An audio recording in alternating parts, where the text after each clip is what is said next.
Nessa época de 1992, nós cristãos começamos a entender a importância do cristão também ter voz ativa na nação. Hoje isso é uma coisa que você tem aí, pessoas expoentes, né, que estão se posicionando como cristãos e que estão, naquela época praticamente não tinha. E aí eu fui, me candidatei, fiquei na primeira suplência, mas 2 anos depois me assumi, né, definitivamente, depois me reelegi mais uma vez, até que eu senti de Deus que eu deveria voltar para a igreja, porque a igreja sofreu muito na minha ausência. Mas a experiência foi maravilhosa, o tanto que eu aprendi, o tanto que aquilo abriu a minha mente. E hoje eu intercedo pela nação, oro pelo Brasil, porque acho que nós, mais do que nunca, precisamos de homens e mulheres que tenham voz para lutar pelos nossos princípios em todos os sentidos, inclusive na Câmara, né? E no Senado. Tá. Bom, nesse sentido de homens de fé e tudo mais na política, eu acho mais do que democrático que existam pessoas assim lá.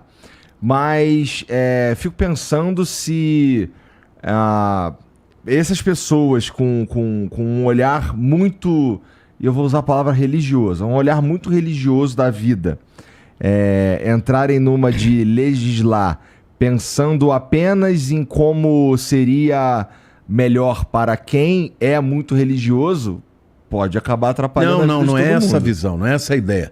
Porque nós não somos uma nação teocrática. Não somos. Não somos, nós somos uma nação laica. Mas tem uma galera que acha que devia ser teocrática. Mas a visão não é esta. A visão é porque o evangelho sempre foi contra a cultura. Tá. Durante muito tempo nós somos minoria. Então você não ter pessoas com voz ativa para lutar é simplesmente cada vez mais você perder espaço.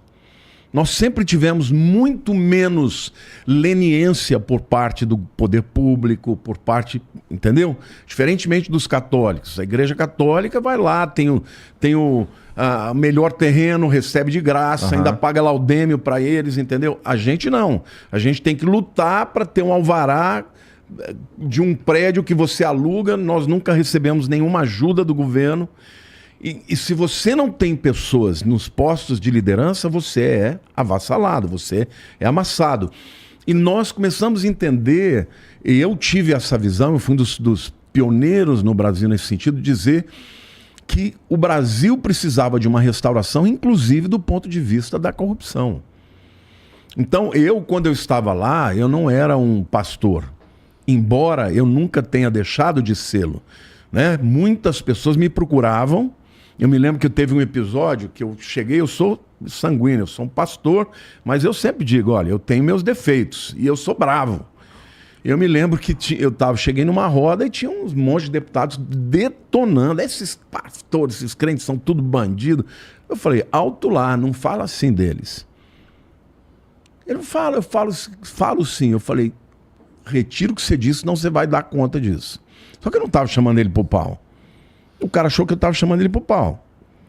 Ele falou, quer sair na mão comigo? Vamos lá fora agora. Eu falei, não, meu amigo, eu vou te entregar na mão de Deus. O que você está falando é muito, muito sério. Se você não se arrepender, eu vou pedir para Deus botar a mão sobre a tua vida. Aí veio todo mundo, não, deixa disso.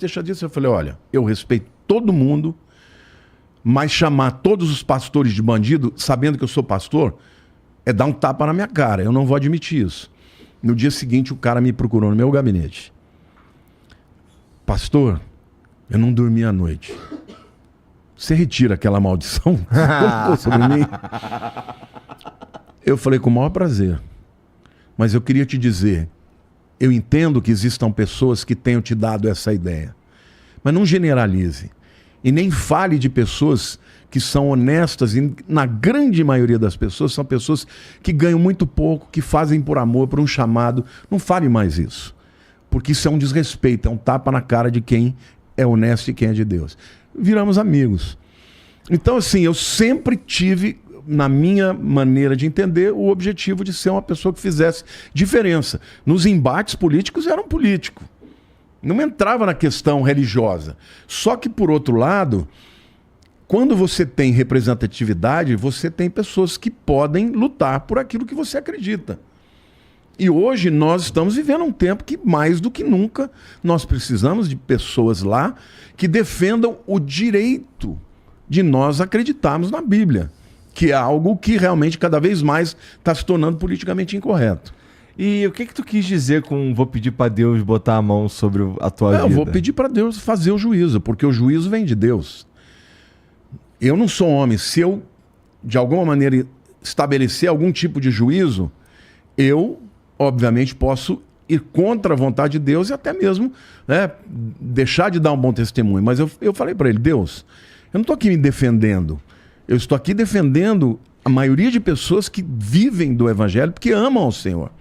Porque minha vida, o Igor, quando eu abri mão, meu irmão era diretor da Mendes Júnior, uma grande, sabe, empresa brasileira, eu tinha já estágio garantido.